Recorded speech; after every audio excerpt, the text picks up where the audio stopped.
గద్వాల జిల్లా వడ్డేపల్లి మున్సిపాలిటీలో మెజారిటీ స్థానాలు కైవసం చేసుకున్న ఆల్ ఇండియా ఫార్వర్డ్ బ్లాక్ కౌన్సిలర్లు కాంగ్రెస్ బాట పట్టారు. జూబ్లీ హిల్స్ లోని ముఖ్యమంత్రి రేవంత్ రెడ్డి నివాసానికి చేరుకున్నారు కౌన్సిలర్లు. మంత్రులు జూపల్లి కృష్ణారావు, అడ్లూరి లక్ష్మణ్ల సమక్షంలో కాంగ్రెస్ పార్టీలో చేరనున్నారు. దీంతో వడ్డేపల్లి మున్సిపాలిటీపై హస్తం జెండా ఎగరనుంది. వడ్డేపల్లి మున్సిపాలిటీలో మొత్తం 10 స్థానాలుంటే 8 స్థానాలను కైవసం చేసుకుంది ఏఐఎఫ్బి. రికార్డ్ విజయం నమోదు చేశారు ఫార్వర్డ్ బ్లాక్ పార్టీ అభ్యర్థులు.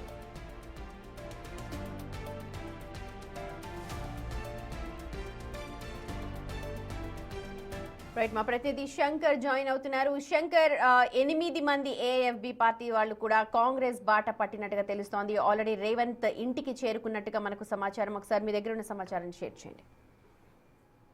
ఇప్పటికే మహబూబ్ నగర్ మొత్తం కూడా హస్తగతమైన మున్సిపాలిటీలో ఇప్పటికి 13 మున్సిపాలిటీలో సత్తా చాటినటువంటి హస్తం పార్టీలో మరో మున్సిపాలిటీ పూర్తిగా పీఠం చేజిక్కించుకోబోతుంది. ముఖ్యంగా వడ్డేపల్లిలో AAB all India forward block పార్టీకి సంబంధించినటువంటి 8 మంది అభ్యర్థులు అక్కడ విజయం సాధించారు. దీంతో అక్కడ మొత్తం 10 వార్డుల్లో 8 వార్డులు వాళ్ళు చేజిక్కించుకోవడంతో ఆ మున్సిపాలిటీ కాస్త సింహం గుర్తుపై పోటీ చేసినటువంటి అభ్యర్థుల వశమైంది. దీంతో ఈ రోజు ఆల్ ఇండియా ఫార్వర్డ్ బ్లాక్ పార్టీకి సంబంధించినటువంటి అభ్యర్థులంతా కూడా హైదరాబాద్. రైట్ శంకర్, మీరు ఒక్క నిమిషం హోల్డ్ లో ఉండండి. All India forward black party state convenor Ambati Jojireddy ఈరోజు మొత్తం తెలంగాణలో all India forward black party పూర్తిగా గెలిచిన వడ్డపల్లి శ్రీనివాసులు గారు, వడ్డపల్లి మున్సిపాలిటీ, తను కూడా పార్టీలో ఉండి పార్టీ తరఫున గెలిచినాను. ఒకసారి సీఎం గారిని కలుస్తాము, కలిసేసి మాకు మద్దతు అడుగుతాము, మా మున్సిపాలిటీ అభివృద్ధి కోసం కలుస్తామని చెప్పేసి తను కూడా కలవడం జరిగింది. అంతేగాని ఎవరో ఊహించుకున్నట్టుగా పార్టీలు మారుతున్నారనే ఊహలు తప్పు అని చెప్పేసి తెలియజేస్తున్నాం. All India forward black party తరఫునే మున్సిపల్ చైర్మన్గా తను ఎన్నుకోబడుతున్నారు. అవన్నీ తప్పుడు వార్తలండి, పార్టీలో చేరట్లేదు, అభ్యర్థి తనే.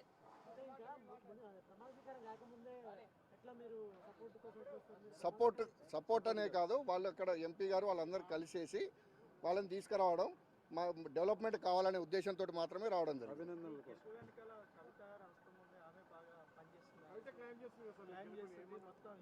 జాగృతి అనే సంస్థతోటి ఆల్ ఇండియా ఫార్వర్డ్ బ్లాక్, అది పార్టీ కాదు, all India forward black party కలిసి పోటీ చేసినాము. All India forward black party Jagruti కంటే ముందు కూడా మేము కలుసుకొని మాట్లాడుకోకముందే శ్రీనివాసులు గారు మమ్మల్ని అప్రోచ్ కావడం, మా పార్టీ తరఫున పోటీ చేస్తామని చెప్పేసి కూడా చెప్పడం జరిగింది. మద్దతుదారులు కాదు, ఉద్యమకారులు ఎవరైతే నష్టపోయారో వాళ్ళు మా ద్వారా పోటీ చేయడం జరిగింది. మద్దతుదారులు అంటే ఏముండదండి, Jagruti and all India forward block కలిసి తెలంగాణ మొత్తంలో కూడా కలిపి పోటీ చేశాం. టోటల్గా 40 మంది అండి, 33 మా సింబల్ మీద, all India forward bloc symbol మీద 33 గెలిచాం. ఆల్ ఇండియా టోటల్గా ఆల్ ఇండియా ఫార్వర్డ్ బ్లాక్ సింబలే, జాగృతి పార్టీ కాదు కదండి, ఉద్యమ సంస్థ అది.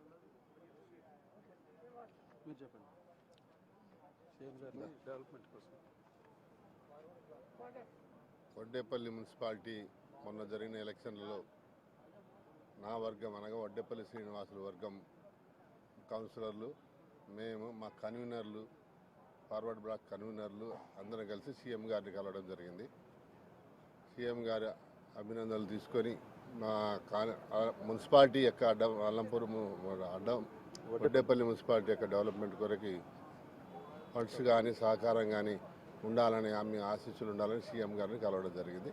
ఆయన వాళ్ళ మీకు కావాల్సిన సదుపాయం సహకారాలు అందిస్తుంది మా కాంగ్రెస్ ప్రభుత్వం అని చెప్పడం జరిగింది. ఇది నాకు. Thank you.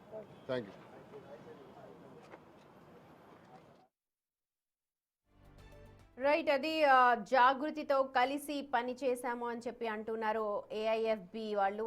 రాష్ట్ర కార్యదర్శి జోజిరెడ్డి కూడా మాట్లాడారు. ఎస్, ఖచ్చితంగా కలిసే పని చేశాము, ఉద్యమ పార్టీతో కలిసి ముందుకు వెళతామంటున్నారు. మొత్తం 8 స్థానాలను కైవసం చేసుకుంది ఏఐఎఫ్బి. ప్రస్తుతం కాంగ్రెస్ లో చేరలేదు అని అంటున్నారు, కేవలం సపోర్ట్ మాత్రమే అని అంటూ ఉన్నారు. రైట్, మా ప్రతినిధి శంకర్ ఉన్నారు. Right, over to you Shankar. Right, ముఖ్యమంత్రి సహకారాన్ని కోరామంటున్నారు కౌన్సిలర్లందరూ కూడా.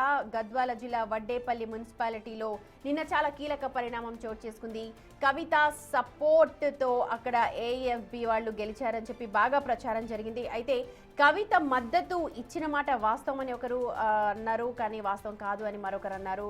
వాళ్ళకి కమ్యూనికేషన్ గ్యాప్ కనిపించింది. ఆ తర్వాత రాష్ట్ర అధ్యక్షుడు జోజిరెడ్డితో మాట్లాడినప్పుడు ఖచ్చితంగా ఉద్యమ పార్టీతో కలిసి వెళ్ళాము, డైరెక్ట్గా ప్రచారంలో పాల్గొనలేదు, కానీ జాగృతితో కలిసి పనిచేశాము అని చెప్పి ఒప్పుకున్నారు. ఇవాళ సీఎం రేవంత్ రెడ్డిని కలుసుకోవడానికంటూ వెళ్లారు. కౌన్సిలర్లందరూ కూడా సహకారాన్ని కోరుతూ ఉన్నారు, కాంగ్రెస్ పార్టీలో చేరలేదు అని అంటున్నారు.